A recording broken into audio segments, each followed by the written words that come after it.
जंग के तनाजुर में और बढ़ती हुई जो ऑयल की जो बढ़ती हुई प्राइसेस हैं, उनकी वजह से हमारे पास डेयरी मैन्योर होता है, तो वो हमने पहले डाला अपनी कुदरती जो काऊ डंग है। वो पहले कहा था कि अब हम इंशाल्लाह इसको हार्वेस्ट करने के बाद हम पिकनिक पे ये पूरी फील्ड जो है, ये 2 एकड़ पीछे पड़े हैं और ये 7 एकड़ ये हैं, तो इंशाल्लाह ये पूरा पिकनिक के ऊपर हम ट्रांसफॉर्म कर देंगे। देखें, ये ऑप्टिमम इसकी हाइट नहीं है, तो मैं उम्मीद करता हूँ नेक्स्ट टाइम इंशाल्लाह ये 5 से 6 फीट की जब होगी, तो इसकी हमें कम से कम 500-600 मन प्रोडक्शन पर एकड़ मिलेगी।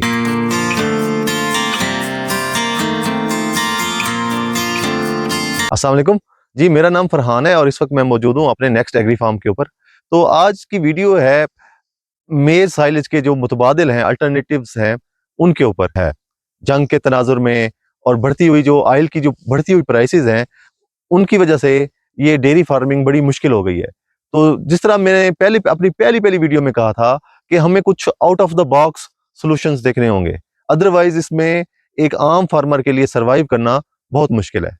तो उसी सिलसिले की एक ये कड़ी है कि ये हमने इसको जई कहते हैं, ऑट्स कहते हैं, तो ये हमने काश्त की है। ये वाली फसल जो है ये तकरीबन अक्टूबर में हमने लगाई थी, और ये जो लेफ्ट पे देख रहे हैं जिसने अब जो ऑलमोस्ट हार्वेस्ट होने के करीब है, तो ये वाली फसल हमने अर्ली नवंबर में काश्त की थी। अच्छा, इसने थोड़ा सा ये जो आप देख सकते हैं दाना वगैरह ये पहले ले लिया, तो ये वैरायटीज का फर्क होता है।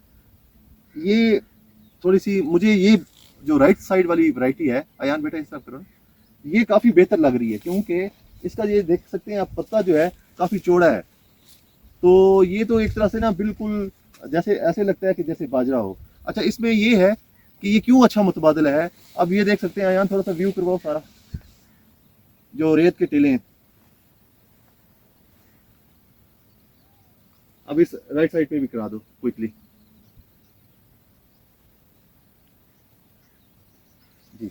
तो ये हमारी काफी वीक सॉइल थी, तो अच्छा मेरे पास अगर हुआ तो मैं इंशाल्लाह आपके लिए जो अगर मेरे पास अवेलेबल हुई, जो पिछले साल ये अभी इसका तकरीबन इस लैंड को तैयार किए हुए, प्रिपेयर किए हुए तकरीबन 1-1.5 साल होने को है। तो जो पिछले साल भी हमने इसके ऊपर जो पहली फसल काश्त की थी वो ये जई थी, तो उस टाइम इसका बड़ा हमें कम रिजल्ट मिला, वो उसकी हाइट नहीं की। अभी भी इसकी अगर रेटिंग करें तो ये 7 या 6.5 आउट ऑफ 10 है। तो लेकिन हम उम्मीद करते हैं कि इंशाल्लाह ये अगले साल काफ़ी बेहतर परफॉर्म करेगी। अच्छा, इसके ऊपर फिर ये है कि मेज़ की कंपैरेटिवली मकई की निस्बत इसके ऊपर जो खर्चा है वो काफ़ी कम है। जैसे हमारे पास डेयरी मैन्योर होता है, तो वो हमने पहले डाला अपनी कुदरती जो काऊ डंग है, वो डाला दोनों फील्ड्स में अच्छी ट्रालियाँ डाली। फिर उसके बाद पूरा एक डीएपी का पूरा बैग नहीं इस्तेमाल किया पर एकड़, हाफ बैग पर एकड़ डीएपी का इस्तेमाल किया है, और तकरीबन दो बैग्स यूरिया के इस्तेमाल किए हैं पर एकड़। तो यानी कि टोटल आप इसका कह लें कि हाफ बैग डीएपी का और 2 बैग्स यूरिया के, और उसके अलावा फिर जिंक वगैरह भी, जिंक और सल्फर ये चीजें भी साथ ऐड की हैं, तो उसका ये आप रिजल्ट देख रहे हैं। अच्छा, ये कहीं पे अब मैं खड़ा हूं तो कहीं पे ये देख सकते हैं कि 4 फुट के आसपास है। अच्छा, आगे अयान बेटा आगे दिखाएं, तो कहीं कहीं पे छोटे छोटे झुंड से बन जाते हैं, वहां पे 5 फीट भी है इसकी हाइट, और इधर ऐसे इधर आ जाते हैं इस फसल में।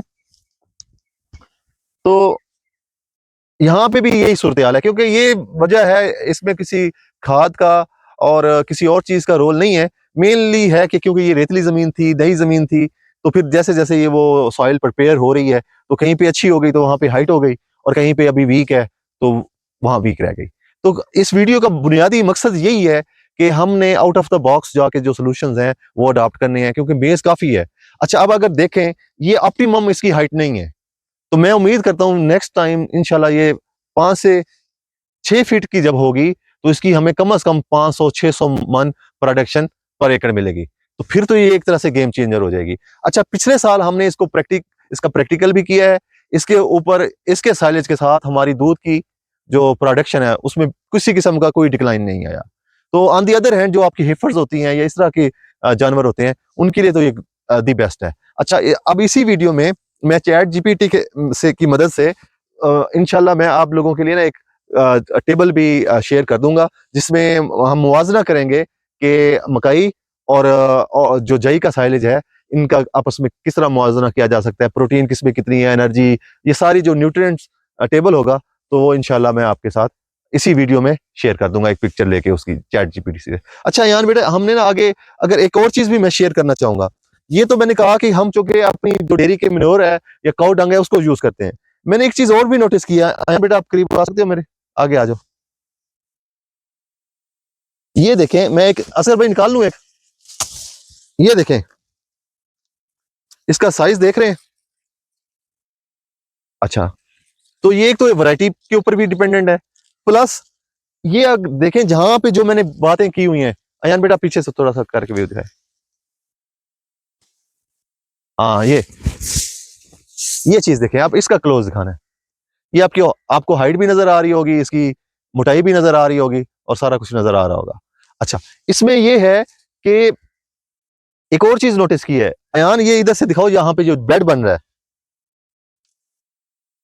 आगे आगे ऐसे पूरा बेड नजर आए, वहां पे हाइट काफी अच्छी है, 5 फीट है। तो जिस तरह मैंने पहले कहा था कि अब हम इंशाल्लाह इसको हार्वेस्ट करने के बाद हम पिकनिक पे, ये पूरी फील्ड जो है, ये 2 एकड़ पीछे पड़े हैं और ये 7 एकड़ ये हैं, तो इंशाल्लाह ये पूरा पिकनिक के ऊपर हम ट्रांसफॉर्म कर देंगे, ताकि हमारी जो खादों का खर्चा है, फर्टिलाइजर्स हैं, उनका भी जो एक्सपेंसेस हैं, ये खर्चा है, वो बिल्कुल नल हो जाए। अदरवाइज इस तरह के स्टेप्स लिए बगैर, इस तरह का कोई सोल्यूशन निकाले बगैर हम सर्वाइव नहीं कर सकते, क्योंकि इतनी ऑयल प्राइसेस हैं, फिर जिस रेट के ऊपर नेस्ले को दूध सेल करते हैं, वो बिल्कुल कोई उसका आप कह रहे हैं कोई इक्वेशन ही नहीं बन रही। जी, मैं उम्मीद करता हूँ इस वीडियो से आपको कुछ नए आइडियाज मिले होंगे, और मेन फोकस हमारा, मैं बार बार एक ही चीज पे करूंगा कि हमने नए मेथड्स, वो ट्रेडिशनल तरीका जो है वो काम नहीं कर रहा, हमने नए मेथड्स डिस्कवर करने हैं और कोशिश करनी है कि ऑर्गेनिक फार्मिंग के ऊपर ट्रांसफर करना है अपने आप को। उससे ये होगा कि जो हमारी कॉस्ट है वो काफी नीचे आ जाएगी, तभी हम जो अभी जो सर्कमस्टेंसेज हैं उनको compete कर सकेंगे। तो आज के लिए बस इतना ही। अपना ख्याल रखिए, खुश रहिए, खुश रखिए। Happy farming.